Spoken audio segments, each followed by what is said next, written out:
Assalamualaikum warahmatullahi wabarakatuh. Di pertemuan kali ini saya akan menjelaskan spesifikasi proyek akhir dari mata kuliah sistem basis data ya. Jadi untuk sistem basis data itu penilaian terakhir itu adalah proyek akhir ya. Nah, apa sih isinya dari proyek akhir ini? Proyek akhir itu berupa merancang dan mengimplementasikan database untuk sistem informasi tertentu ya. Kemudian menggunakan DBMS PostgreSQL. Nah, jadi permasalahan apa yang akan Anda angkat itu terserah Anda ya. Nah, untuk permasalahannya itu ada dua jenis ya. Jadi yang pertama bisa menggunakan kenyataan atau organisasi nyata yang ada di sekitar kita ya, yang bisa dijangkau secara mudah oleh mahasiswa. Jadi saya tidak mewajibkan misalnya Anda harus membuat database kantor A, kantor B, tidak ya. Tapi database dari lingkungan sehari-hari kita ya. Misalnya arisan, tempat praktek dokter, tukang kredit keliling, ternak ayam. Nah, permasalahan-permasalahan tersebut itu kan bisa kita akses dengan mudah ya. Nah, apalagi kita sekarang zamannya PSBB, jadi tidak bisa bebas seperti dulu kemana-mana. Jadi kalau Anda ingin melakukan studi kasus pakai organisasi nyata, ya silahkan Anda menggunakan yang ada di sekitar kita atau yang Anda mudah mengaksesnya. Bisa jadi Anda misalnya anak dari pejabat di mana, di kantor apa, kan minta tolong orang tua Anda akan mudah ya. Atau kalau orang tuanya bukan siapa-siapa, nggak punya saudara juga yang menjadi pegawai di mana, ya dari lingkungan sekitar saja cukup. Ya. Nah, itu tipe pertama. Tipe kedua untuk project itu reverse engineering ya. Nah, jadi Anda boleh juga misalnya dari sistem informasi yang sudah ada, yang sudah jadi, misalnya JobsDB, sosial media, atau sistem informasi lain ya yang bisa diakses di internet. Nah, Anda balik sekarang. Nah, Anda coba mendesain kira-kira di belakang layar ini database-nya seperti apa. Nah, itu merupakan dua tipe project ya. Terserah Anda, kelompok Anda mau milih yang mana ya. Pilihlah yang Anda anggap mudah ya, yang mudah untuk kelompok Anda. Jangan mempersulit diri sendiri ya. Kemudian sudah menentukan judulnya, Anda juga menentukan skalanya ya. Jadi skalanya jangan terlalu besar, juga jangan terlalu kecil. Kalau buku telepon gitu ya terlalu kecil. Ya. Nah, kalau terlalu besar ya jangan dibuat semua, tapi sebagian saja. Contoh misalnya Anda ingin membuat database rumah sakit. Nah, rumah sakit itu kan aspeknya banyak ya.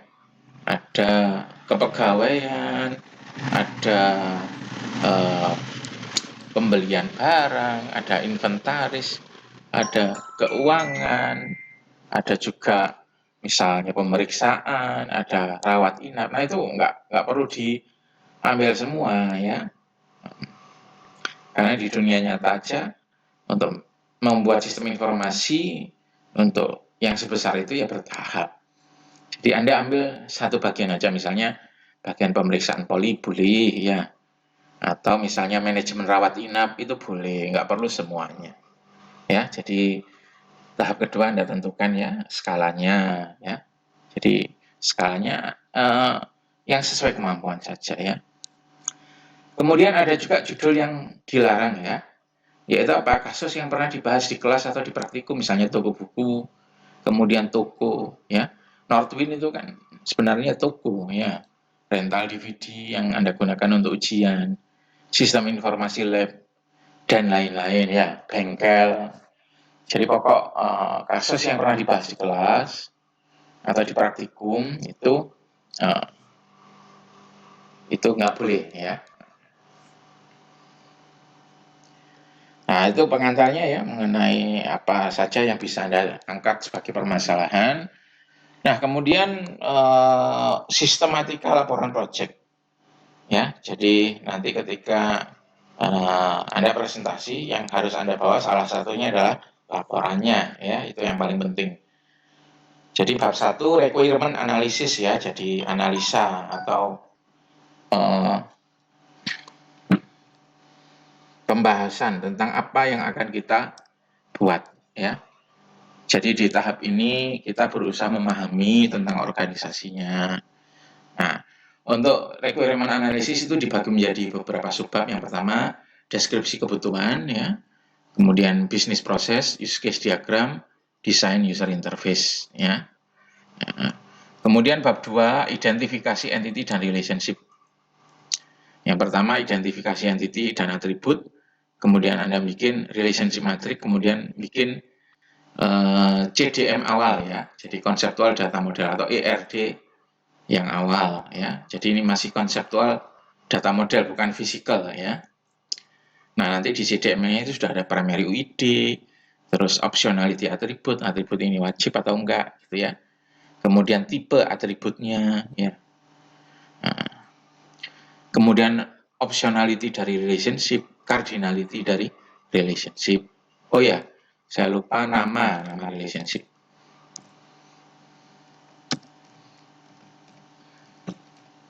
Nah, ya. Nah, itu isinya, ya. Nah, untuk atribut, ya, kalau misalnya Anda misalnya mau menentukan tipenya di sini, ya, dan tipe tersebut tidak disediakan oleh Oracle Data Modeler, nah, itu jangan dulu, nggak apa-apa, Anda kosongi dulu, ya. Jadi misalnya Anda butuh data yang tipenya misalnya serial, gitu. Ternyata di Oracle Data Modeler nggak ada. Nah, itu tipe tersebut dikosongi dulu, nggak masalah, ya. Nanti bisa diedit secara manual. Kemudian kita lanjut bab 3, penyempurnaan ERD. Nah, ERD yang barusan itu yang masih kasar, ya. Nah, sekarang kita perhalus lagi. Bab 3 itu pemecahan many to many, ya. Kalau ada. Kalau atributnya, kalau di ERD-nya nggak ada many to many, ya ini ya nggak perlu. Kemudian kita tambahkan supertype atau subtype dan arc jika diperlukan, ya. Sekali lagi jika diperlukan. Kalau misalnya supertype ERD-nya memang tidak membutuhkan supertype, subtype, dan arc, itu nggak usah, ya. Kemudian normalisasi. Nah, ini kasus kalau misalnya ada tabelnya yang belum 3NF.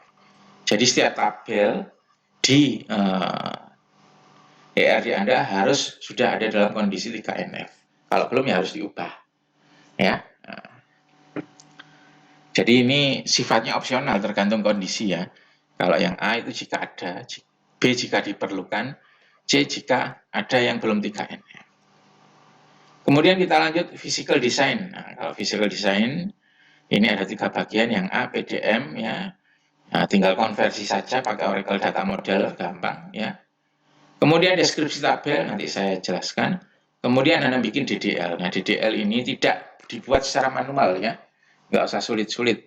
Kalau misalnya pemodelan ERD Anda sudah benar, Anda bisa menggenerate ini secara otomatis menggunakan Oracle Data Modeler. Kemudian bab 5 itu Anda bangun ke database, Anda implementasikan, ya. Jadi Anda buat sebuah database di Postgre, ya. Kemudian setiap tabel Anda isi minimal 3 data, ya.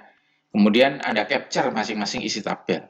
Jadi bab 5 ini isinya capture, ya. Oke, itu merupakan sistematika.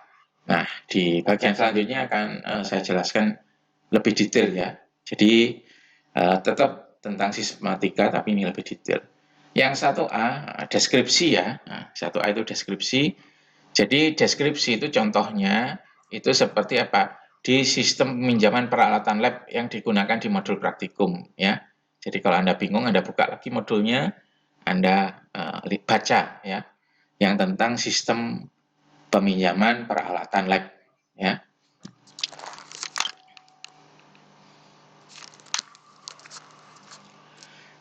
Kemudian yang B, bisnis proses organisasi. Jadi bisnis proses itu merupakan bagan yang menggambarkan bagaimana organisasi menjalankan kegiatan sehari-hari, ya. Terus sebuah organisasi bisa memiliki beberapa bisnis proses, ya. Kemudian gambarkan bisnis proses yang berkaitan dengan database yang akan dibuat saja, ya. Jadi Anda misalnya rumah sakit, Anda milih manajemen rawat inap, ya tentang manajemen misalnya tentang obat ya nggak usah.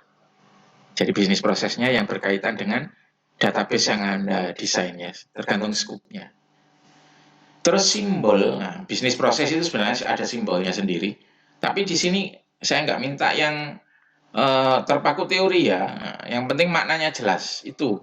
Yang penting itu ya. Jadi nggak usah bagus-bagusan gambar. Ya, yang penting adalah makna jelas dan bisa dibaca. Ya. Untuk tools gunakan yang sederhana saja. Fasilitas drawing pada PowerPoint sudah lebih dari cukup. Ya. Saya nggak minta untuk bisnis prosesnya Anda bikin sendiri menggunakan tools khusus, itu enggak, ya. Memang ada untuk menggambar bisnis proses, tapi di sini ini kan keperluannya hanya untuk menggambarkan saja, memahami kondisi di lapangan, ya. Jadi Anda pakai drawing pada PowerPoint sudah oke, ya. Kemudian tujuan dari bisnis proses ini adalah untuk memahami lingkungan yang akan dibuat aplikasinya, ya. Nah, ini contohnya, ya. Nah, ini bisnis proses itu kalau nama yang nggak begitu ilmiah ya apa SOP, ya. Jadi untuk menjalankan suatu kegiatan tertentu pada organisasi ada SOP-nya, ada prosedurnya. Nah, itu bisnis proses sebenarnya, ya. Misalnya ini di sebuah puskesmas, ya. Ini untuk secara keseluruhan ini bisnis prosesnya. Nah, kemudian khusus untuk operasional gigi, poligigi. Nah, di sini kan di bagian yang utuh poligigi nggak dijelaskan secara detail, ya. Ini secara umum saja. Nah, terus Anda misalnya mau mendetailkan poligigi, nah di sini, ya. Nah, di sini kan kita bisa tahu tahapan-tahapannya kalau kita mau periksa gigi seperti apa. Nah, itu maknanya bisnis proses, ya. Jadi ibaratnya petunjuk lah. Nah, untuk menjalankan kegiatan sehari-hari perusahaan, itu prosedurnya atau langkah atau step by step-nya bagaimana, ya.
Oke, kita lanjutkan ya. Maaf terpotong, saya barusan ngambil pesanan Grab ya.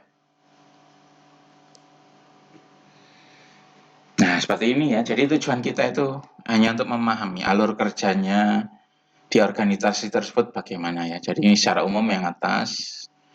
Jadi ada yang untuk rawat jalan, ada yang untuk rawat inap ya. Nah, rawat inap seperti ini. Nah, di sini ada bagian-bagian yang bisa dibuat bisnis prosesnya sendiri ya. Contoh di gigi, nah ini seperti apa. Dan untuk lambang, saya nggak minta Anda lambangnya harus sesuai dengan mata kuliah RPL itu enggak ya. Jadi yang penting adalah kejelasan. Nah, itu saja. Kemudian use case diagram ya. Jadi memang tujuannya di bab 1 ini ya untuk pemahaman atau memahami kondisi organisasinya, database apa yang mau dibuat ya, softwarenya seperti apa gitu. Karena kita merancang database itu kan dalam konteks pembuatan software ya. Jadi ada hubungannya dengan software juga. Use case diagram ya. Jadi use case diagram itu diagram yang menggambarkan fasilitas yang ditawarkan oleh software ya. Juga siapa saja yang menggunakan atau mengoperasikan software. Jadi use case diagram itu ibaratnya apa? Daftar isi dari software. Jadi kalau buku itu ada daftar isinya ya. Dari daftar isi kita tahu buku itu isinya apa saja ya. Nah, kalau dari use case diagram, kita bisa tahu software itu menu-menunya, fasilitasnya itu apa saja. Fasilitas yang penting-penting.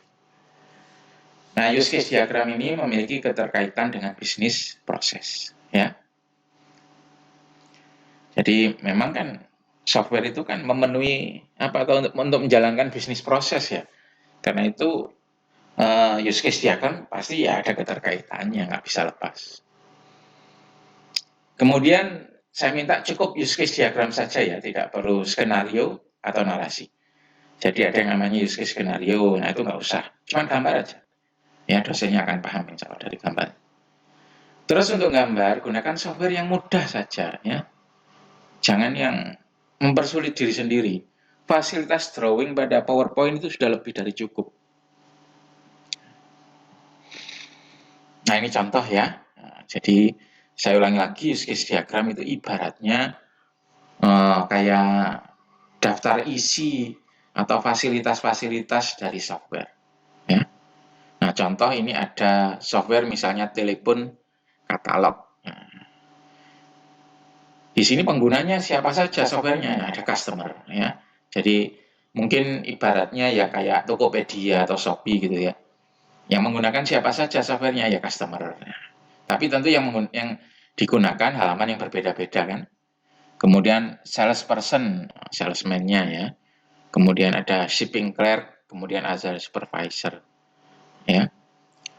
Nah, apa saja yang bisa dimanfaatkan? Nah, misalnya cek status pembelian saya bagaimana. Jadi ada halaman khusus untuk cek status. Ada kemudian place order. Nah, jadi ada halaman khusus untuk pembuatan atau pembelian barang ya.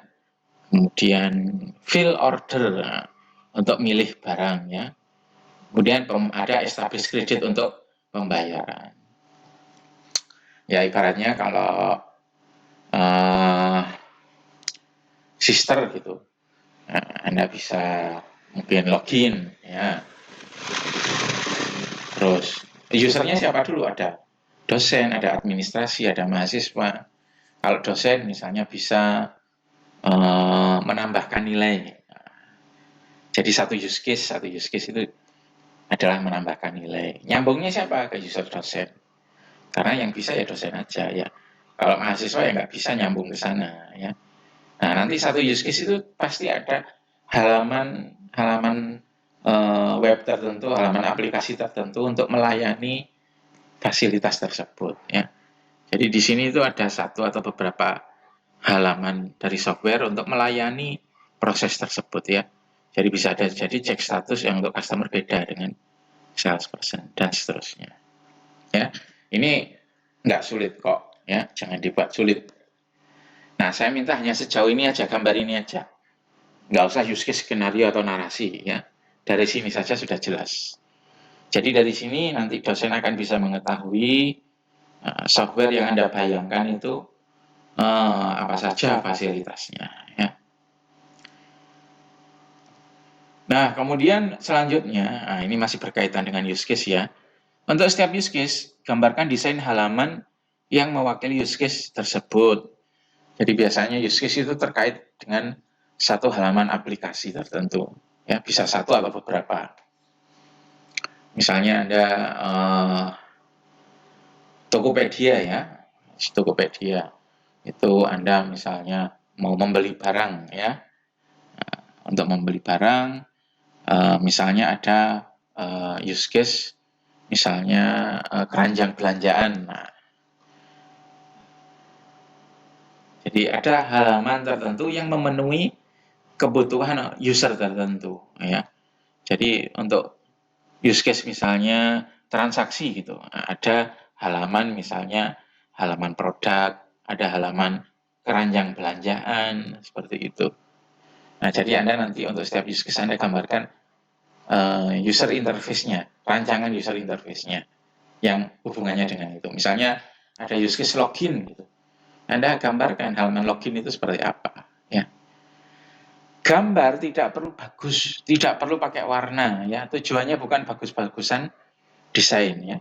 Tujuan dari bagian ini adalah untuk mengetahui data apa yang tampil di halaman software, juga untuk mengetahui data apa yang harus diinputkan di halaman login misalnya, yang diinputkan username, password, nah, seperti itu.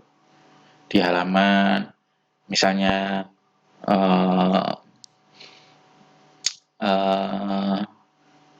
pemesanan misalnya barang apa saja, harganya berapa, tanggal berapa, nah gitu.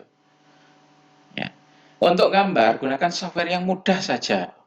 Di sini tujuannya bukan untuk bagus-bagusan gambar, tapi untuk mengetahui data yang disimpan atau ada di database itu apa aja, gitu ya.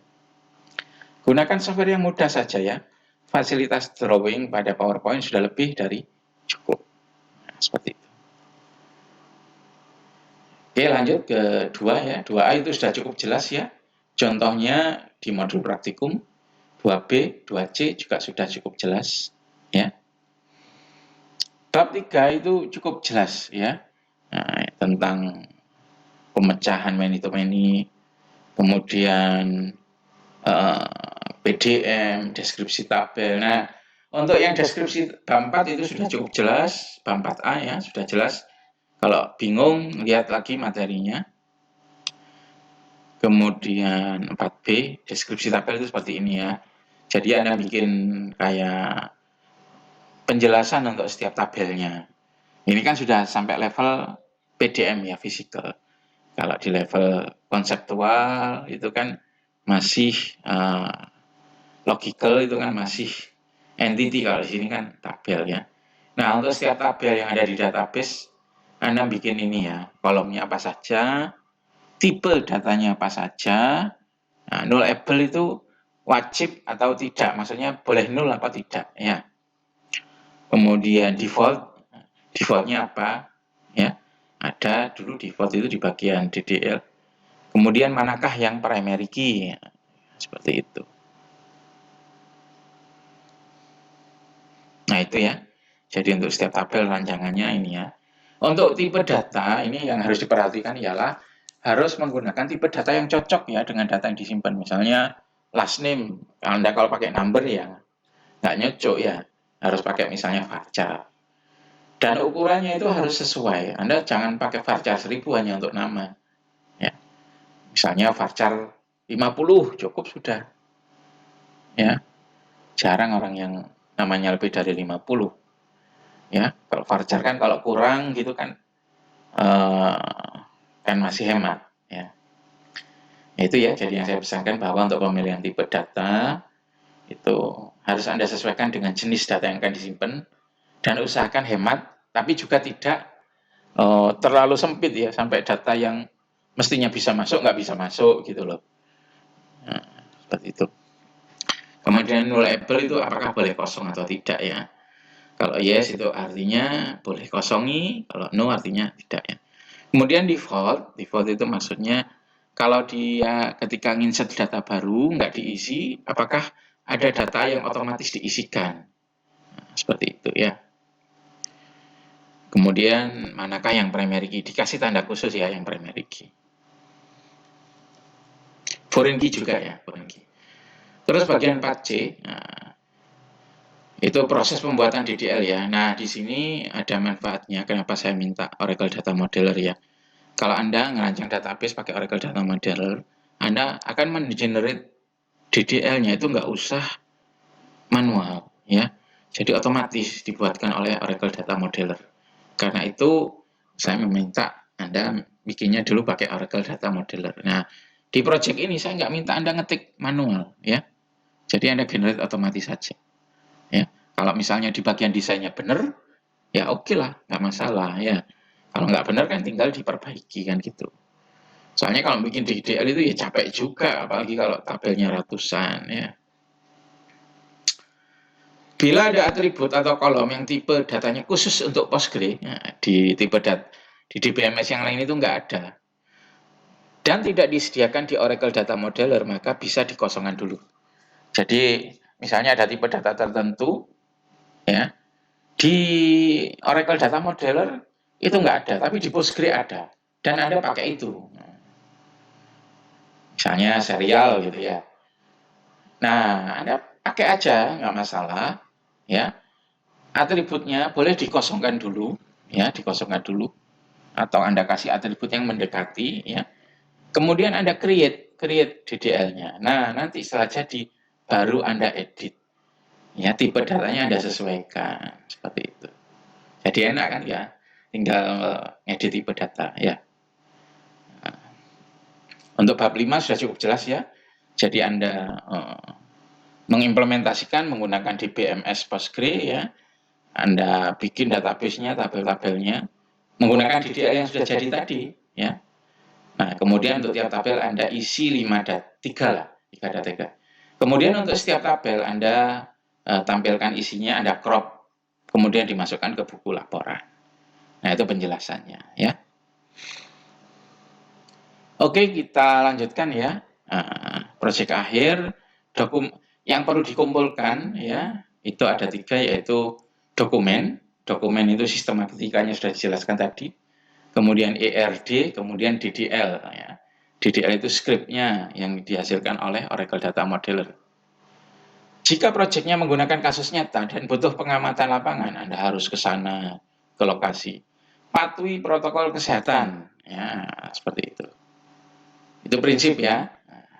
Jangan sampai gara-gara kuliah SPD kena COVID, naudzubillah, atau menyebarkan COVID ke orang yang sehat, nah, jangan ya. Jika membutuhkan kerja kelompok atau bertemu secara fisik, patuhi protokol kesehatan. Nah itu, ya jadi jangan mau ketularan dan jangan mau menulari ya. Saya masih muda Pak, ketularan juga nggak apa-apa lah. Nanti ketika Anda pulang ketemu bapak, ibu, keluarga yang lain yang belum tentu kuat, ya kan? Anda harus mematuhi protokol kesehatan. Tanggal penting ya, pembagian kelompok dan asisten saya tunggu 7 Juni ya maksimal. Penentuan judul 8 Juni ya. Ini hanya menentukan saja ya, jadi nggak usah lama-lama. Progres 1 ke asisten maksimal 12 Juni. Nah, progres 1 itu bab 1 harus sudah jadi. Ya. Nah, saya kira kalau anggotanya 5 kelompok dan semuanya mau kerja ya selesai. Sebenarnya 1-2 hari ya bab 1. Progres 1 ya selesai sebenarnya loh ya. Kalau mau kerja semua ya. Jadi Anda harus mau kerja sama. Progres 2 ke asisten itu maksimal 19 Juni, seminggu kemudian. Ya. Itu bab 2, bab 3 harus selesai ya. Pengumpulan file final project itu dokumen ERD dan script DDL dijadikan satu file di RAR atau dikompres ya. Dengan format nama filenya, kelas, nomor kelompok .rar. Misalnya kelas B kelompok 18 ya, B18.rar. Nah, itu maksimal 21 Juni. Itu yang akan kami gunakan untuk ujian lisannya ya. Presentasi ke dosen 22 sampai 25 Juni. Kemudian bimbingan dosen ya, jadi asisten kan juga UAS, jadi jangan terlalu merepotkan ke asisten ya. Kalau ada yang kurang jelas bisa ditanyakan ke dosen.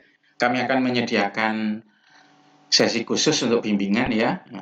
Minggu depan, itu kami menjadwalkan sesi Zoom, 1 kali sesi Zoom ya. Jadwal pelaksanaan bebas tidak harus di kelas, tidak harus sesuai jadwal di kelas ya. Tapi diharapkan nanti di pertengahan minggu sampai akhir minggu lah ya. Jadi kalau Anda kan sudah mulai garap, kalau ada kesulitan bisa ditanyakan ya. Terus di minggu tanggal 14 sampai 18 Juni itu juga ada 1 kali sesi Zoom ya. Sama jadwal pelaksanaan bebas. Kita ambil pertengahan saja ya. Terus pembagian dosen A dan B itu saya, C, D Pak Tio ya. E Pak Fajrin, F Pak Prisa, kemudian G Bu Tina. Jadi nanti ketua kelas menghubungi dosen, janjian kapan kita bisa Zoom, kami ada kesulitan, nanti kami akan tanyakan ya.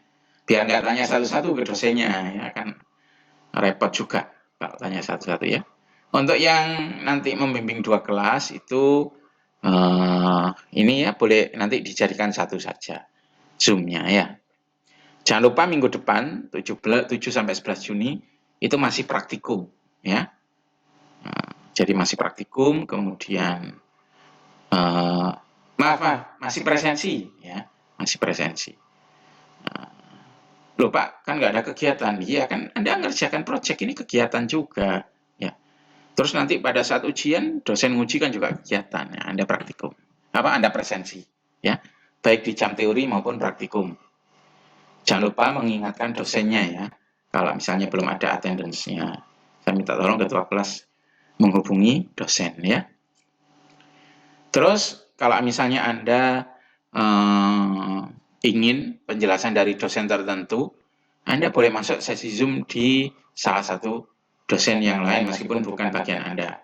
Misalnya ada mahasiswa yang di kelas A atau B, ya di kelas saya mungkin ingin tanya ke Pak Tio, karena Pak Tio mungkin lebih berpengalaman ya sebagai praktisi, ya, dia boleh ikut Zoom-nya Pak Tio ya, silakan, nggak masalah. Oke, itu saja yang saya sampaikan. Jangan lupa besok segera diselesaikan pembagian kelompoknya, kemudian pembagian asisten pembimbing. Selasa Anda menyelesaikan judulnya, ya. Kemudian Rabu mulai garap. Kemudian jangan lupa progres 1 di akhir minggu weekend. Ya.